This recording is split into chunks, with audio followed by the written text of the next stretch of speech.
I can guarantee you that if you bought this today, you'd still be able to make competitive content for clients, really professional work, and you'd be really, really happy with the camera for a good number of years still to come.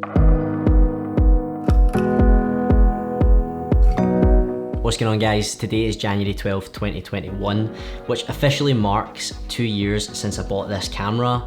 I bought this on finance 2 years ago, so this also means that today is the last time that they'll yank money out of my bank account, and now this camera is officially 100% fully my camera.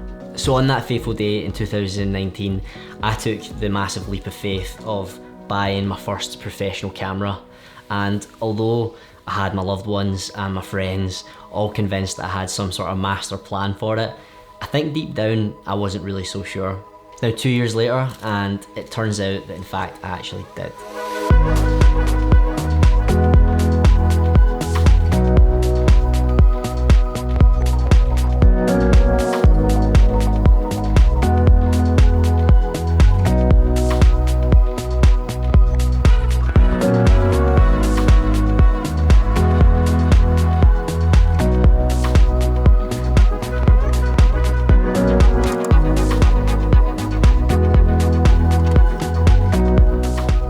Provided me with the crisp 4K, the smooth 120 frames slow motion, usable autofocus, and really, really good low light performance that I was looking for at the time. And also don't forget the really high quality photography that you can get out of this if you're into that sort of thing. And pairing that with the 2040-105, which I've spoke about a few times on this channel, I think putting them together at the time provided you with the best and most versatile sort of camera setup for, I think it was like under like £3,000 all in. Since getting this camera, I've barely been able to put it down. I've filmed pretty much everything from client work to projects with my friends to taking it abroad, and not to mention everything that I've shot for this YouTube channel so far. Making that decision to take out a loan to purchase this camera is one of the best decisions that I think I've ever made. Besides it being a great camera, the memories that I've been able to capture, the videos that I've been able to create, and the people that I've been able to meet just because I decided to buy a camera one day, I wouldn't change that for anything. That just wouldn't have happened if I didn't have this camera, so that's actually brought that sort of stuff into my life. So now after 2 years and finally just paying it off, am I considering swapping it for another camera?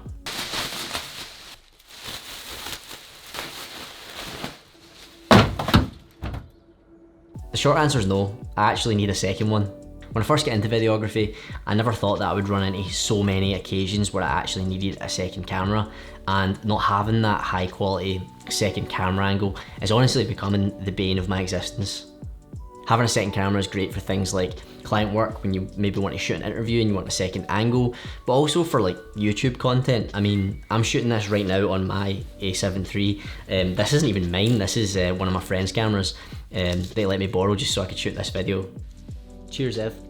So knowing that I need a second camera and knowing how much I love the A7III, I should probably just buy another one because they're probably a lot cheaper now than they were 2 years ago. But as you probably know, unless you've been living under a rock this year, Sony announced the A7S III, and that camera looks like the answer to all of our prayers with incredible specs. It really looks like something that would set you up as a content creator, as a videographer for a good few years. But unfortunately, it's also over double the price. So that is the dilemma that I now find myself in.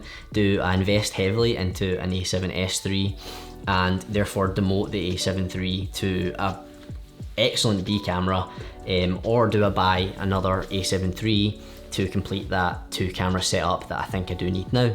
If you happen to be someone that's had a similar dilemma to this, let me know what you did, what worked best for you. I'd really like to hear some thoughts on that. Another option that I haven't even really looked into yet is another camera that was announced this year, the Sony A7C.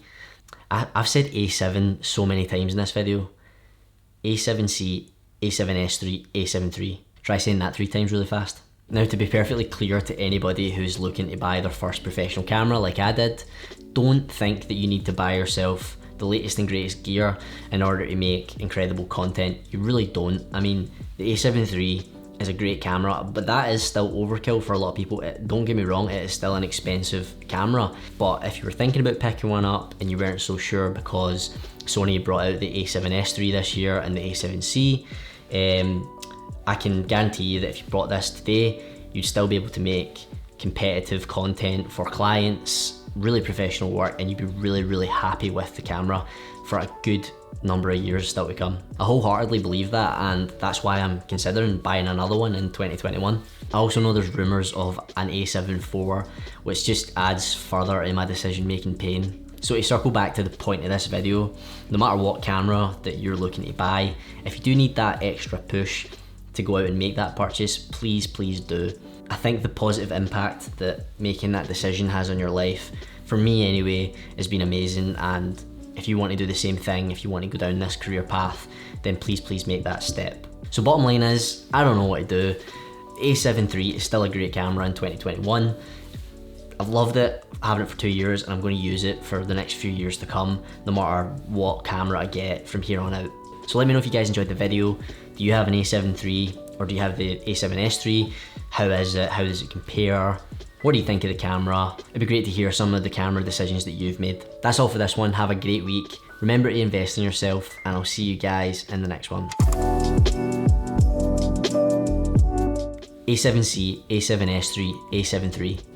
A7C, A7C, A7S III, A7 III, A7C, A7S III, A7 III.